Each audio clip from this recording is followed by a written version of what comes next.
My name is Clara. I am 32 years old. I work in an office in the city.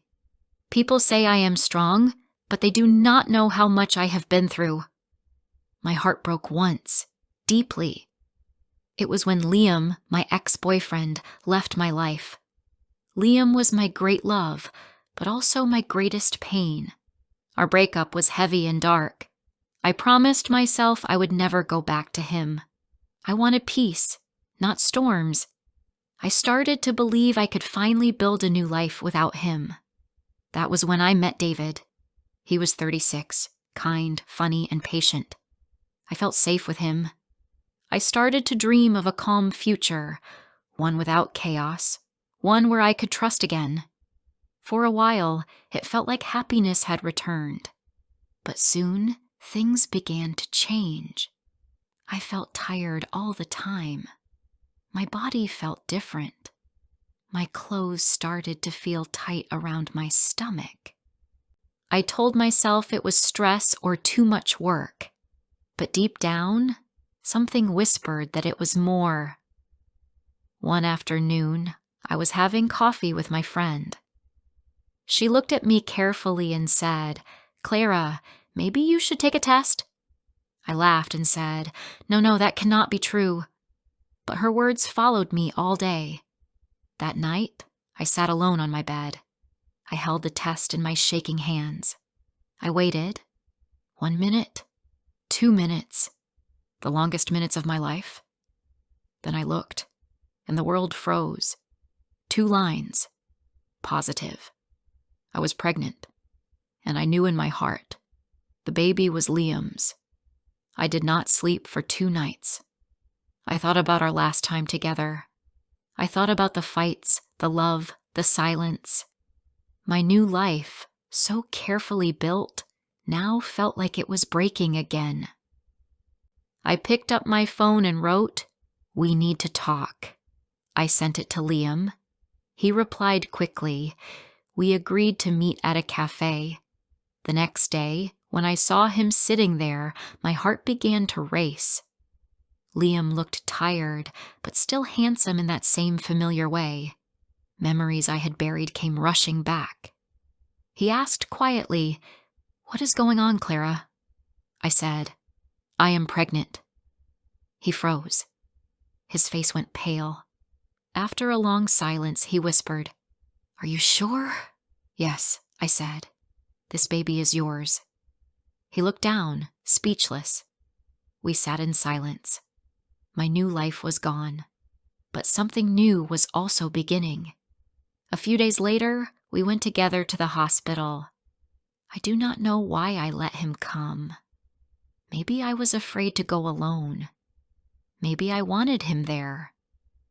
We sat in the waiting room, both nervous and quiet. When my name was called, we followed the nurse into a small room. The doctor asked me to lie down. Liam sat near me, his hands tight together. The doctor pointed to the screen. "This is your baby," he said. My eyes filled with tears. That small blurry shape. It was our child. Liam could not speak. I saw emotion in his eyes that I had not seen in years. For a moment there were no fights, no pain, no past, only that small life on the screen. He slowly touched my shoulder. I did not move away. We began to talk again, every day, about appointments, plans, money, about the future. For a short time, it felt like we could be a family again. But soon, the old problems came back. We started arguing again. I told him, "You never listened to me. You only did what you wanted." He said, "And you never let me close to you, Clara. You pushed me away." We remembered the good nights too, when we loved each other deeply and believed nothing could ever break us. He once told me, "Clara, you are my whole world." I had believed it then, but now everything was different. My boyfriend David started to notice. He asked why I was seeing Liam so often. I told him about the baby, about the hospital visits. He said he understood, but his eyes told me he did not. He looked lost, like someone standing outside a home he could no longer enter. Our laughter faded. Our evenings became quiet. At the same time, Liam's new girlfriend started to notice things too. She saw us together at the clinic. She saw how he looked at me when I talked about the baby. Fear filled her eyes. Slowly, both our new relationships began to fall apart. The connection between Liam and me grew stronger again. One evening, Liam came to my apartment. He looked tired. We sat on the couch, silent for a long time. Then he said, "Clara, I never stopped loving you." I looked at him, and my heart broke again, but in a softer way. "I never stopped either," I whispered. We did not kiss. We did not touch. We just sat together, quiet and full of feeling. The day the baby came was the most powerful day of my life. Liam was with me through every hour. He held my hand and whispered to me when I thought I could not keep going. Then I heard a small cry. Our baby was here. Tears ran down my face. Liam kissed my forehead.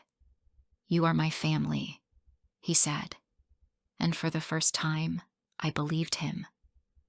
We held our baby, so small, so perfect, and we knew this was a new beginning. We decided to try again. It would not be easy, but we wanted to try. Our child had brought us back together. This time, we would build our life again, not from pain, but from love. Thank you for listening to my story. If you enjoyed it, please subscribe, like, and share it with friends who are also learning English.